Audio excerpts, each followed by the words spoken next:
Assalamualaikum warahmatullahi wabarakatuh. Jumpa lagi di channel Cerita Malam Seram.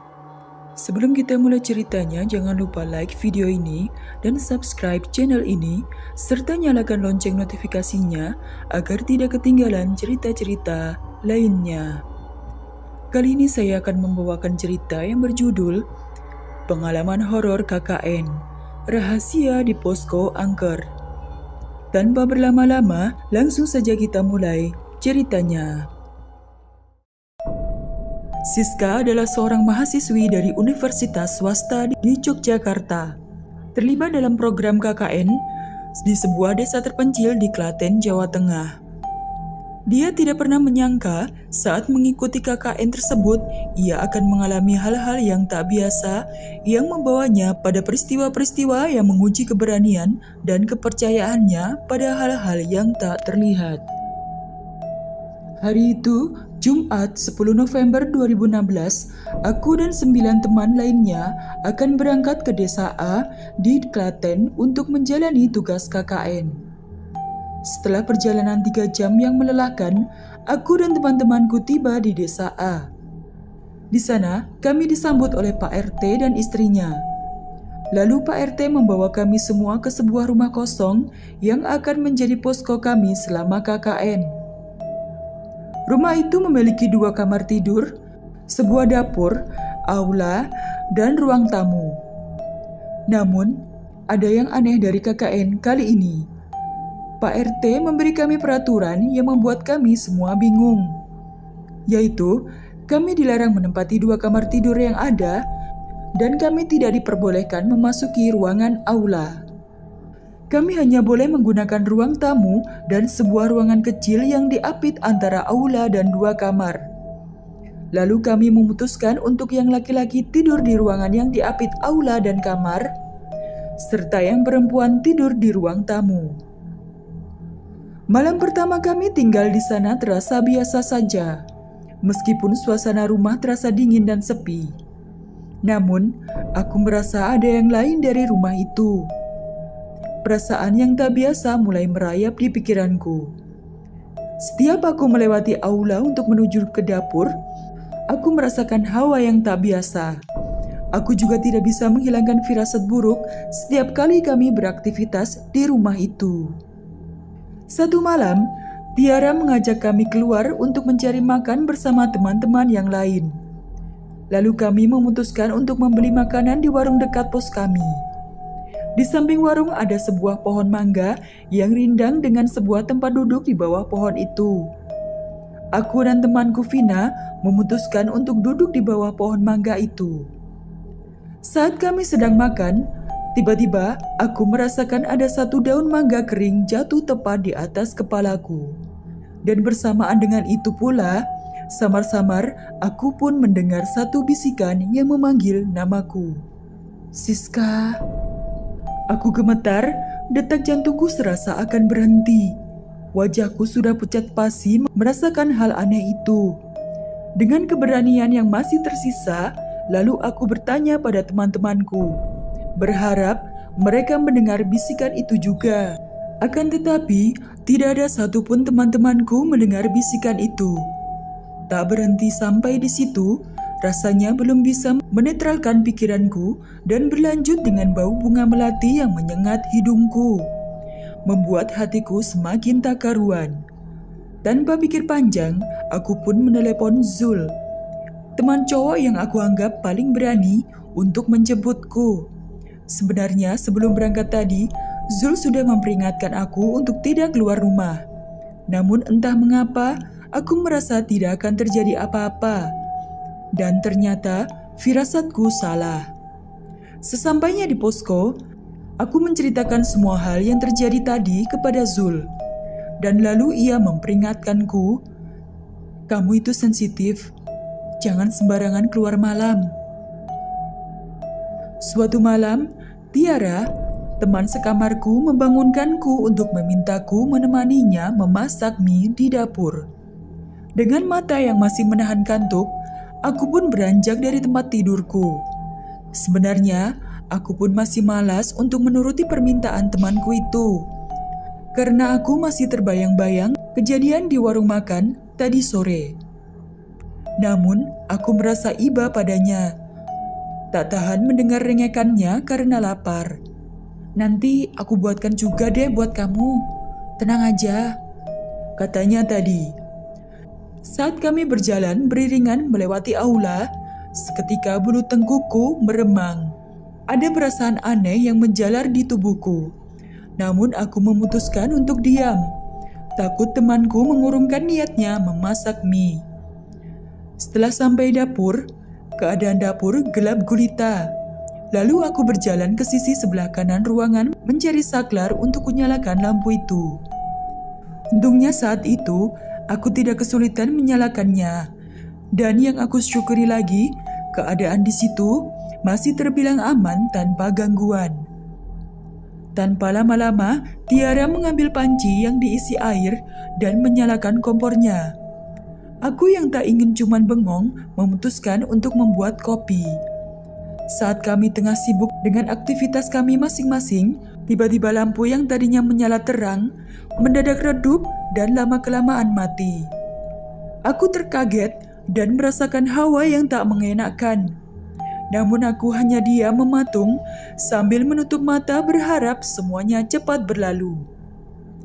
Lalu aku mendengar Tiara mematikan kompor dan berniat untuk mengurungkan niatnya memasak mie.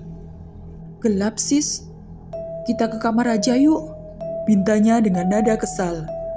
"Loh, gak jadi buat mie-nya. Aku bawa HP kok, bentar aku nyalain senternya," kataku dengan nada tak yakin. Aku sebenarnya sudah tak kuat berada lama-lama di situ.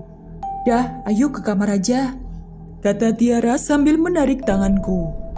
Aku yang masih memegang HP, dengan senternya yang masih menyala, memutuskan untuk mengikutinya saja. Keesokan paginya, dengan rasa penasaran, aku dan Tiara ingin mengecek lampu yang ada di dapur itu. Apa benar yang kami alami semalam itu nyata? Tiara mencoba menyalakan saklarnya dan lampu itu menyala dengan terangnya. Kami menunggu beberapa waktu, mungkin awalnya lampu itu normal dan lama-lama akan mati. Tapi ternyata tak sesuai dengan dugaanku. Lampu itu tetap menyala dengan terangnya. Aku dan Siska hampir 10 menit di situ menunggu lampu itu mati. Namun kenyataannya tak terjadi apa-apa.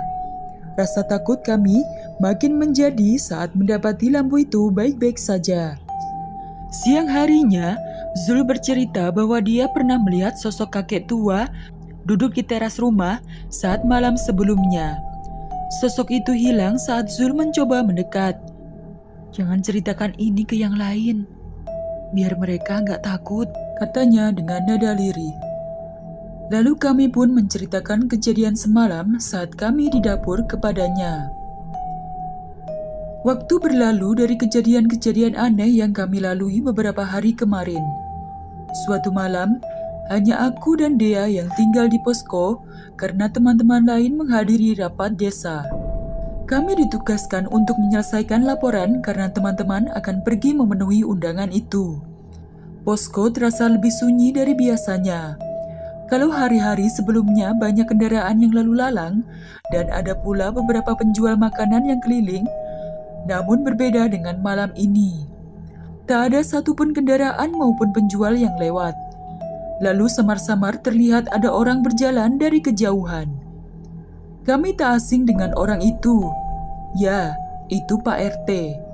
Dia menyapa kami dan menanyakan keberadaan teman-teman kami yang lain.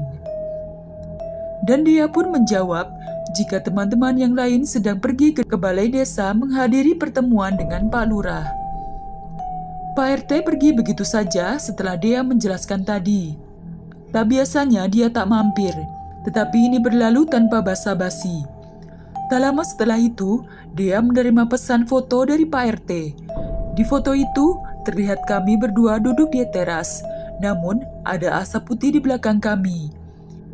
Menyadari akan kehadiran entitas lain, Dea dan aku merapal doa sebisanya, berharap suasana mencekam malam itu segera berlalu, dan teman-teman kami segera pulang.